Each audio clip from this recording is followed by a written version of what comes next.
Hello, my name is Reiser Robbins. I'm an Associate Professor of Anthropology at Texas A&M University-Kingsville, where I also am co-coordinator of the Southwest Borderland Studies and Mexican American Studies programs.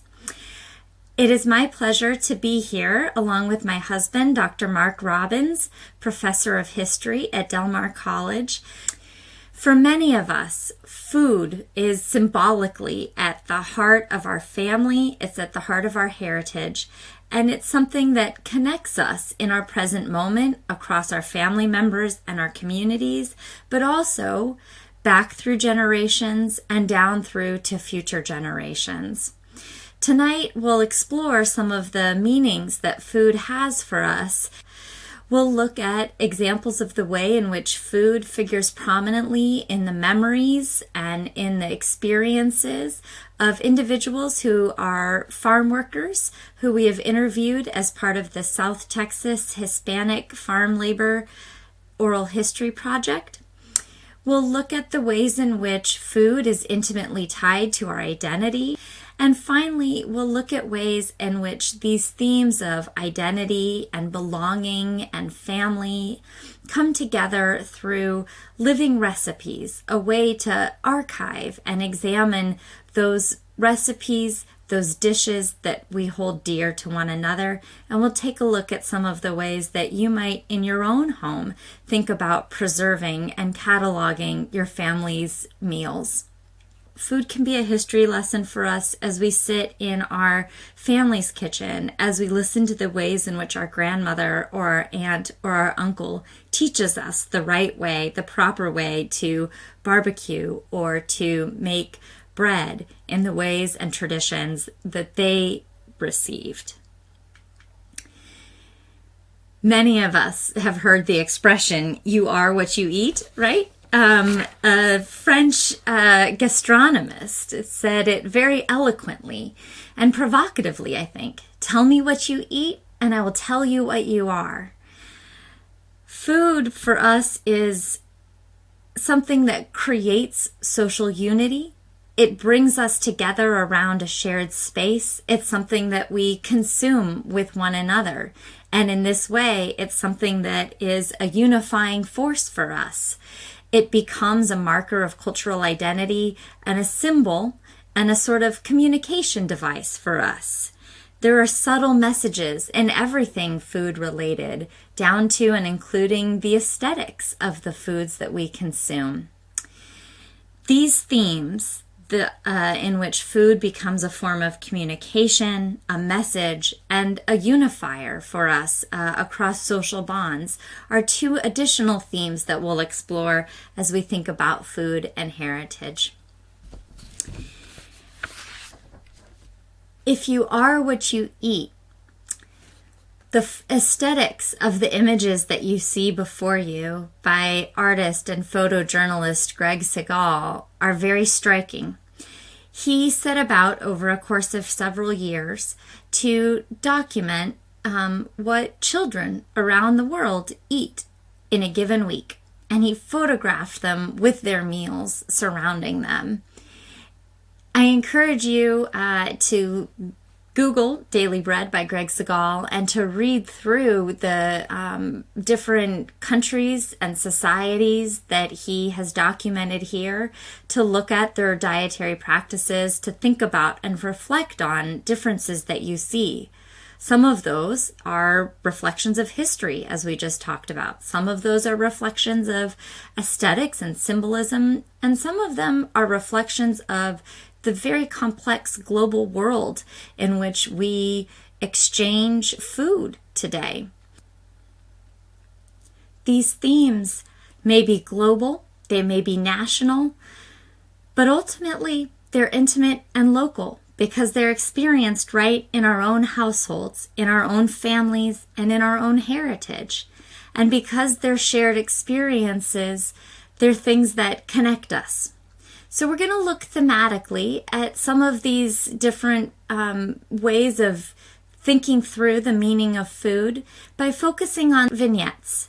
And we'll start by taking a look at the way in which memories of food, sensory memories, taste memories, family memories figure prominently in the recollections of individuals who grew up as members of Hispanic farm labor communities in Nueces and Clayburgh counties and in South Texas broadly.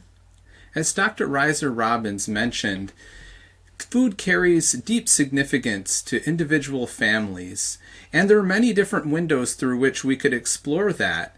And one of those that we'll consider today is an oral history project that we've had the pleasure of co-directing, the South Texas Hispanic Farm Labor Community's Oral History Project. This is a public heritage project that involves many different things, but the main component is recording oral histories of those who had worked in the fields here in South Texas, focusing particularly on Nueces County and the surrounding regions.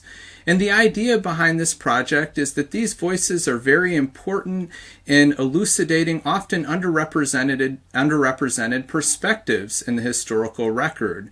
We often have the perspectives of farm owners and growers, and in the historical record, oftentimes we are lacking at least a sufficient degree of the voices of those who had labored in the fields. And so what we'll see here are deep recollections not only of what that labor was like, but also how food is connected to it and how food is connected to family life. Oftentimes when we take an oral history and narrators are generous enough to share it, we learn not just about, labor on the fields, but a broader discussion of their lives and what is important to them. And as we mentioned, food can really be at the crosshairs of the social practices, the cultural practices of families in South Texas and beyond. So here are a few examples. In the tradition of the Oral History Project that is aiming to bring to historical presence the stories and words of the respondents themselves, let's read a couple of quotes that are particularly rich from the Oral History Project in conveying these broader meanings. So here's the first one, kind of illustrating the nature of the labor conditions that many went through. When they went, they had lunch at noon. Either my mom would take those little large buckets, how they use, I think that they still do, buckets full of tacos, wrapped in a dish towel or whatever. A great big jar of Kool-Aid. It tasted good and it went down good after working in the sun. So with this quote, we see that the conditions were harsh. We see what it's like working out in the sun to a certain degree, but also how food could offer a respite as for families from those difficult working conditions. One of many examples showing, again, how domestic spaces where we commonly think of food consumption and spaces on the job, the fields themselves, are intertwined, but how that space of comfort could still be there. Another example here. There was no sharing of, if it was man's work, it was man's work. And if it was women's work, it was women's work. And so I think what strikes me the most is that she woke up every morning, possibly 5-something, to cook a breakfast and to prepare lunch, whether that involved a hot lunch or a cold lunch. So she had to prepare breakfast for everyone, referring to her mother. And during this time, decades back, even more so than today, popular culture and societal practices often placed women in domestic roles, suggesting that it was the job primarily of women to prepare meals, to serve meals, and that these meals would be a critical element of family life. And in the case of this oral history project, one of the things that we noticed was not only the presence of those cultural attributes or cultural practices, but also by economic necessity, oftentimes the women who were preparing food were also out working in the fields. So we can see these distinctive gender roles that were part of many families' lives on display. Another example, his family, referring to the former husband of the oral history narrator, was a large family, and they migrated for a large part of his life.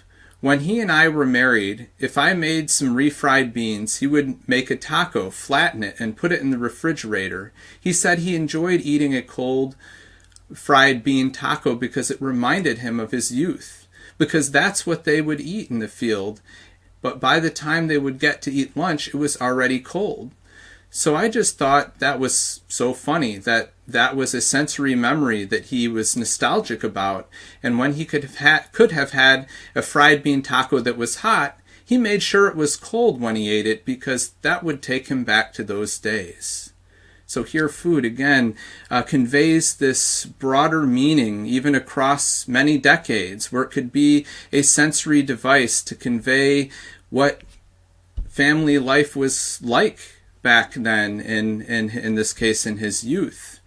So even though the conditions on the field involved everything from low pay to the heat to any number of other struggles, what we also noticed in the oral history recollections is that many of the narrators took pride in being able to contribute to their families and being able to work alongside of their families, even when this meant there was very little time to spend outside of the fields. So these moments where they could share food, where they could converse, whether it be under a rare place of shade or out in the hot sun, or even at times under a truck for some of the kids who recalled where they could find that shade, it was still a moment of family interactions, and food at the crosshairs of it, even at the crosshairs of memory.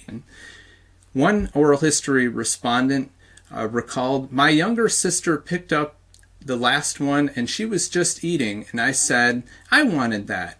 And my grandmother said, look, you'll be a lot fuller if you share. You'll be happier. She cut it in half and gave us each a half, and we thought we all wanted a whole one. But she said, you'll feel a lot fuller if you share." And so I never forgot her saying that. And I tell my sister, remember, she said we would be a lot fuller, but we weren't. I said, but now we are. And she said, now I'm happy when I share with you. So it's through these kinds of moments where the shared meal, the desire for, we can all relate to the desire of having something that a sibling or another family member currently possesses, but that desire to share is something bigger than that, and it's something taught in an intergenerational context here through the sharing of food. Now, speaking of those values, they're not only within families as a point of sharing here, but also at a societal level, and that too was conveyed in a number of the oral history recollections. Here's one example. My grandmother would get all the women together in the kitchen and make tamales, and while they were making tamales with all the women chatting and talking, my grandmother would talk about all these issues of social equality that were important. It was like in her home she would carry on a crusade.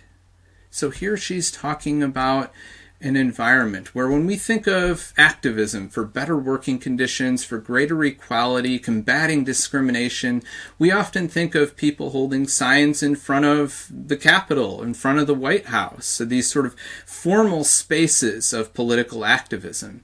But what happens before that? How did people come together? How did they come to collaborate?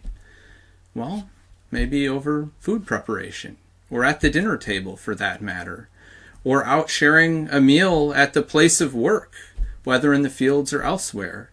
And in this case, considering the gender roles that often suggested who was supposed to be performing what kind of labor for food, this oral history respondent's grandmother got women together, made tamales, as was common practice in her community, and talked about the issues, collaborated across households through these kitchens, and then went on to be part of a major organization that fought for meaningful civil rights changes on the basis of this powerful work done behind the scenes.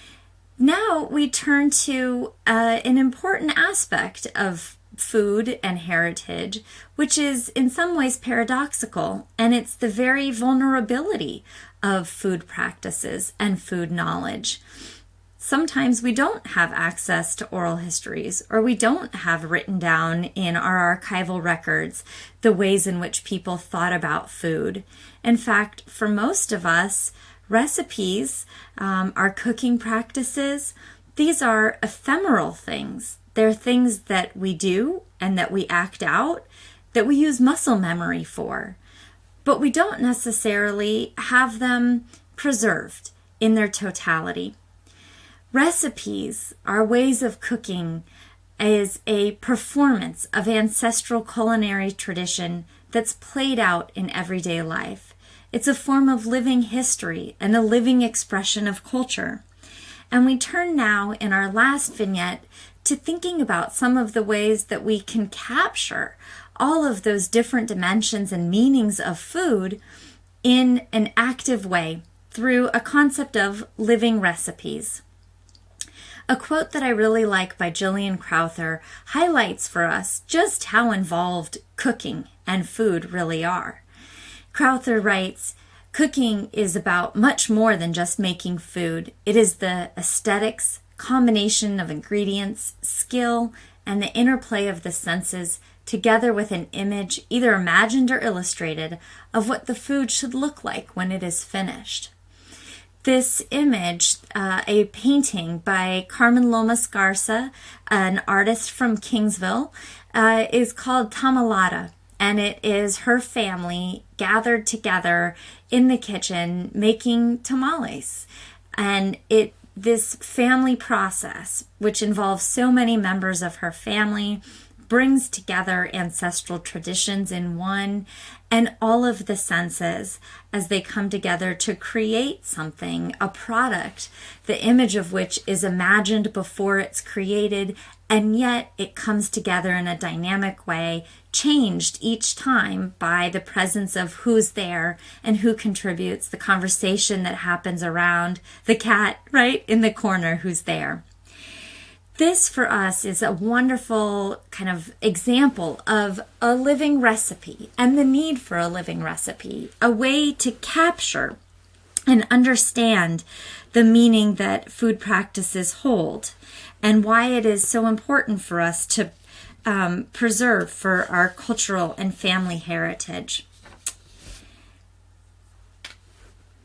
As part of a class I teach called Food, Thought, and Culture, my students have conducted living recipes, a kind of combination of an instruction manual for how to create a particular dish, the ingredients that are involved, and the process by which you combine them to create a particular food, but also the contextual nature of that recipe, from whom the cook learned it, when they make it, how they make it, why they make it, how they serve a particular dish, what happens when they serve it. All of these kinds of elements beyond the physical product itself, the food, that speaks to the meaning that it holds. And these living recipes, part oral history, part recipe, come together to create a really dynamic and important lens into a particular family, and by extension, into the community and the heritage of a region. So I have for you a few examples of these living recipes and some of the themes that they highlight for us about why food is so important to us. The first is this notion that cooking and food preparation is something that happens through a kind of embodied apprenticeship. So one woman asked her mother, "Who taught you how to make this kind of rice?" And it was a rice that she called mama's rice or Mexican rice. And the response of her mother was, "My grandma did. I would watch her cook when I was small, and when I got older, she would tell me to be in the kitchen so I could learn to cook. Whenever I would forget, I would just call her and ask her to remind me." Learning cooking is about enculturated experience. It's something that you perform through watching, through participating and slowly acquiring the skills necessary to produce food. In this way, it's something that we say kind of lives in the senses. So the interviewer goes on to ask her mother, "When you taught me how to make rice, why didn't we use a recipe card like the rest of our dishes?" And her mom responded, "That's because my mother never wrote down the recipe, because we learned how to weigh things with our hands and measure the spices by taste." It lives in the senses. It's performed through actions, through time, and something that's slowly acquired through those necessary skills to produce food. In this way, recipes may exist as people's intellectual but also practical knowledge. And they come in some instances to have a kind of autobiographical quality. It's mom's rice, right? Or as she called it also, Mexican rice. But she referred to it mostly as mom's rice. And here you'll see the description of the ingredients needed and then the instructions for what you do with those ingredients to make mom's rice. But you'll also notice that these elements are part of a lived experience of a culture. They're recorded in memory through successive performances. Each time it's iterated over and over, but they're also adaptable. They're adaptable and changeable because of changing practices over time, because of changing technologies, because of differences in ingredients and what's available to you, and differences in taste. So you'll notice that at the end of this recipe, where there's a little asterisk that says, you can add other things, right? You can add carrots, you can add peas for something different.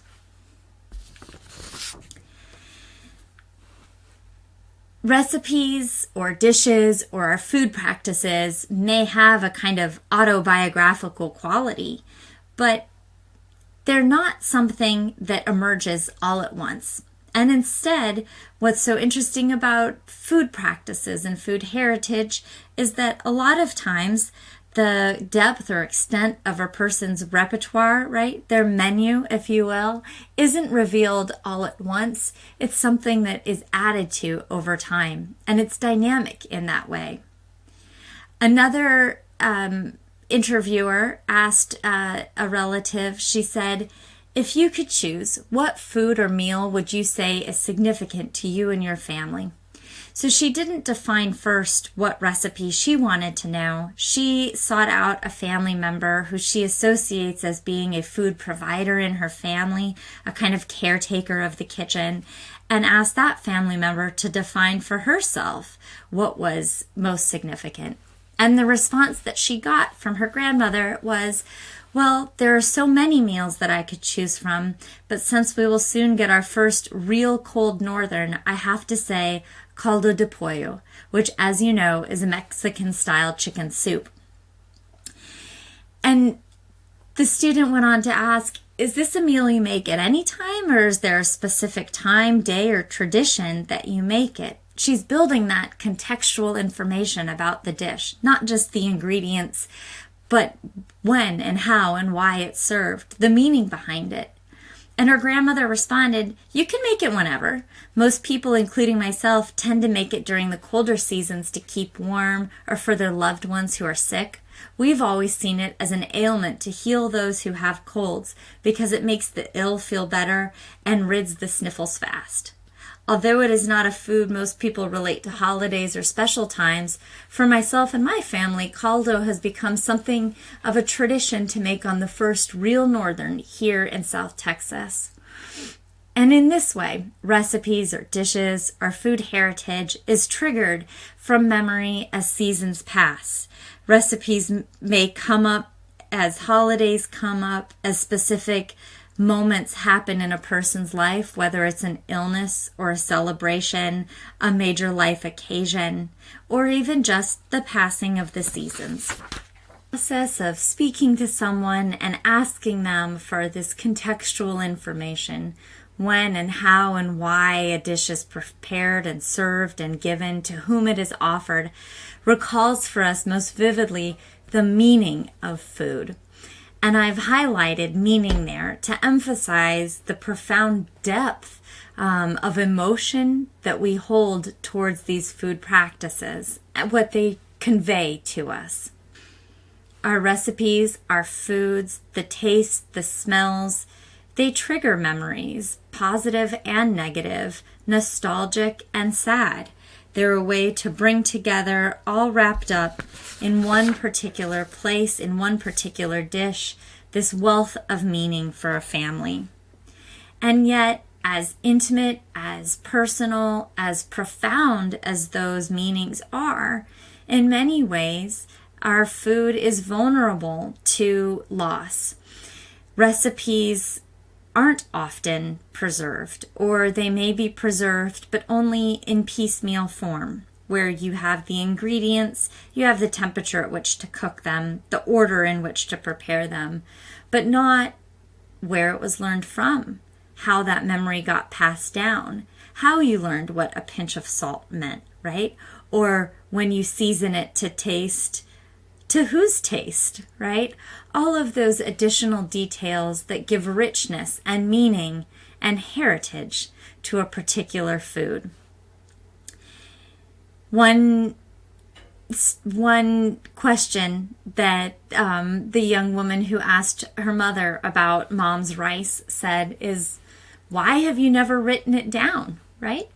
And her mom's response is, "Because I still have memory of how to do it. And I don't have the need to do it because I already showed my daughters how to make grandma's rice." And that idea of embodied apprenticeship, of learning by doing, of being in the kitchen, of feeling it with your hands, of you yourself experiencing how to create something is so valuable. And it gets at those ways in which food creates social unity, the bonds that our last interviewee just referenced. And yet, that may mean that what's so important in our life gets overlooked, right? These things which are a kind of inalienable wealth, a cultural property, and this important aspect of our culture may not get archived, may not get preserved, may not get passed down. The recipes, the familiar taste of a dish, the connection felt between people who share a particular heritage. These are the things which can be contextualized, which can be encapsulated through something like a living recipe. Even though each cook's recipe may differ, it will share culinary links with those around them, with their other family members, with their region, with their heritage. And through these recipes and food traditions, you can gain a sense of personal and cultural identity. A living recipe brings all of these elements together. It combines an oral history, it combines the ingredients, it combines the process, it combines the visual. It might even involve you in the kitchen and eating the products. You can ask any questions you like, but typically questions include, what does this dish mean to you? Who did you learn it from? How old were you when you learned it? How did you learn it?